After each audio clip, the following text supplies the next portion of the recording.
Hi everyone, this is going to be an interesting one. I've been out of sight for some time, taking off time to make this book. This book is really going to be packed because there were many things I did that I didn't do in my earlier book, How the Tortoise Broke Its Shell. How the Lizard Lost His Hair has a very unique twist, and I'm going to mention that twist at the end, so stay tuned. Fine, you're back. Now, about the cover reveal, let's get right into it.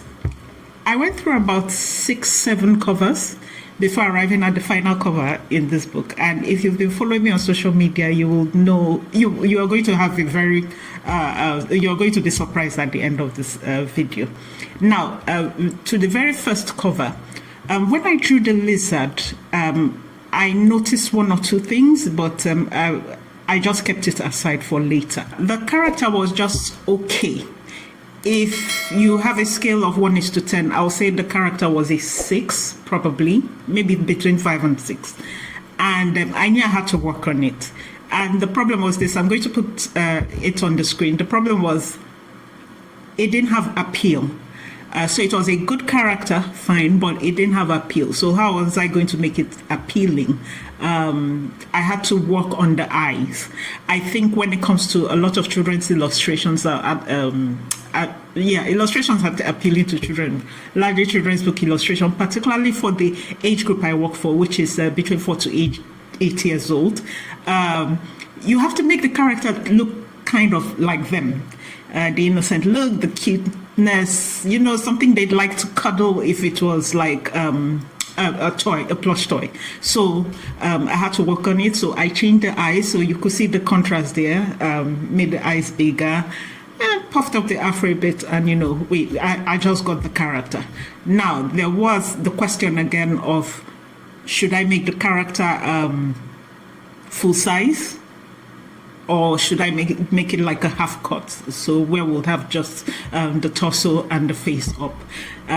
So I got to work, and I think that was my last Instagram post at the point of uploading this video. And the question was, which one do you want? I wanted to keep it in the consistency of How the Tortoise Broke Its Shell, because How the Tortoise Broke Its Shell, the character had torso and head up. But of course, I had to leave it to the audience.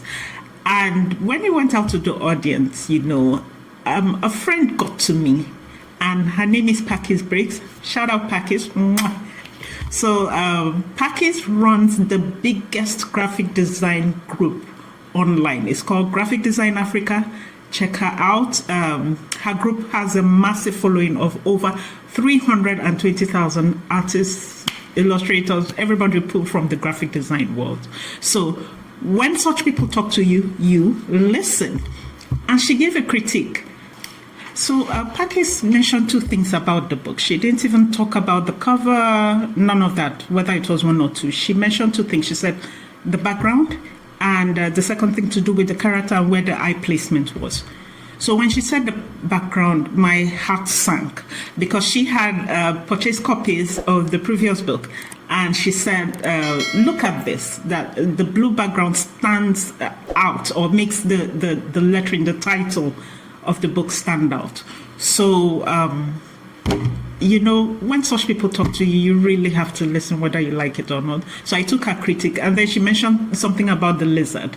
And I said, yes, the main character on the cover, I explained to her, on the cover there are 2 characters. The main character, of course, which is the predominant, and then the ostrich behind him. So I said, look at it closely. The main character isn't actually looking at the mirror. It's looking at it's looking at the ostrich, which just barged into it. So that was settled. She got it. So I had to work on the background. So the previous book was blue, and Pakis mentioned it as some of the color options I could use. But this is the thing. My books are going to grow into a collection, and I want kids who collect it to be able to see different books and not like a harmony in all the colors. I want you to pick, I want this one is blue, I want this one is green, this one has an orange cover. I just want them to be distinct. So I reached out again to another friend, Amanda Okowa. She's been working with me. She's not just a friend, she edits my books. And I said, this is what Pakis is saying. What do you think? And she also said, advised me. She's a professor in art anyway, she's a senior lecturer in art in the University of Port Harcourt.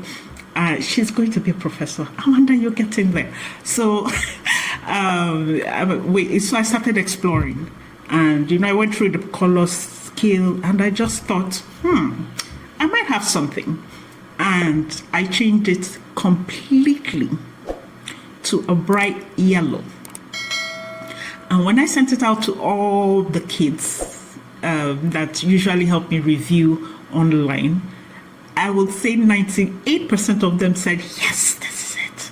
And 2% of them had their reservations, but I went with the 98%. So I will unveil to you the cover. Ta-da! And of course, I've been all over supervising the printing, and we have the copies. We're getting ready to launch, and that's what I thought I'd come and upload. And thank you all for your support. The activity book is here, and I'm going to speak on it too very shortly. Thank you so much. So I changed the cover completely to a bright yellow, and it's perfect. At least 98% of the kids who reviewed it loved it, and I also love it. It's just hot off the press. This is where I'm going to make a reveal about how the lizard lost its hair. There's a twist about how the lizard lost its hair that I'm going to tell you. Brace yourself. This actually is an original story. It's never been told before. I conceptualized it from scratch and I wrote it.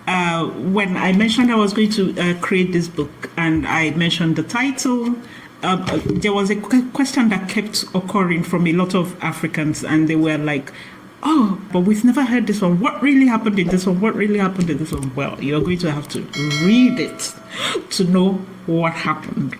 So it's an original story, very interesting story, but it's told like an African folktale.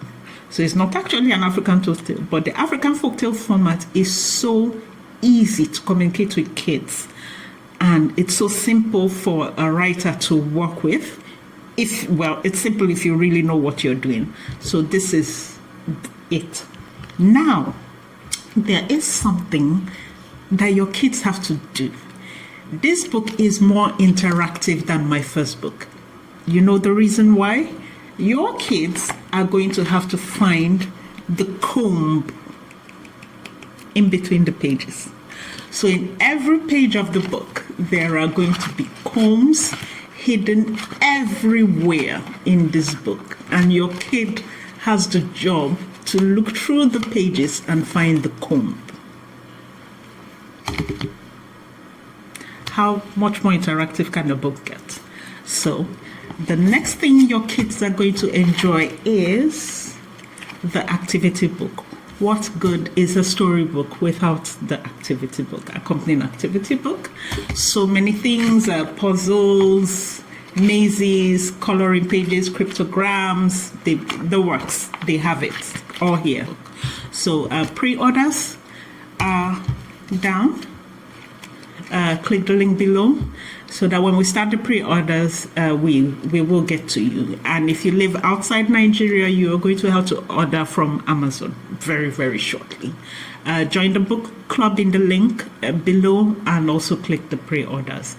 And if you are watching this from somewhere where you cannot get the link, you can click the link. I'll put up my website link on the screen, vivianwakwe.com/lizard story. Just go there and then you join, and then I'll see you in a bit. Thank you.